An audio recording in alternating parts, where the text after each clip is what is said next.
All right, let's take a look at this polynomial and how to figure out the degree, the number of terms, the leading coefficient, things like that. So let's start by putting it in descending order or standard form. Sometimes is how this is written. And so you want to find the term, because there's 1, 2, 3 terms here.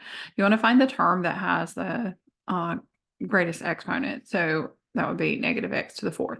So I'm going to put that first, list that term first, and then we want to just go in descending order. So, the exponents are decreasing. So the next one will be x to the third, and it's plus x to the third, and then the 5x would come last. So we have it in descending order. And so now we can see easily our degree and leading coefficient. So the degree is 4. So the degree is 4. And the leading coefficient is really what's in front, what is actually leading this polynomial, which is an understood -1 here. So we just have the negative, so we're going to put the 1 in front. So the leading coefficient is -1. We have that answer.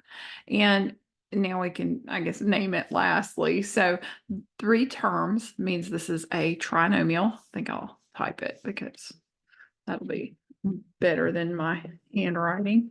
So it's a trinomial, and we're supposed to name the polynomial by degree and number of terms. So I would say that it is a 4th degree trinomial. That's it. That's all you're doing.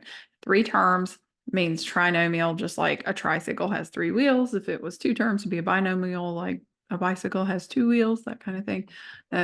Yeah. So that's it. We're going to leave it at that. Remember, don't let anyone think less of you because you're young. All right, I'll see you next time.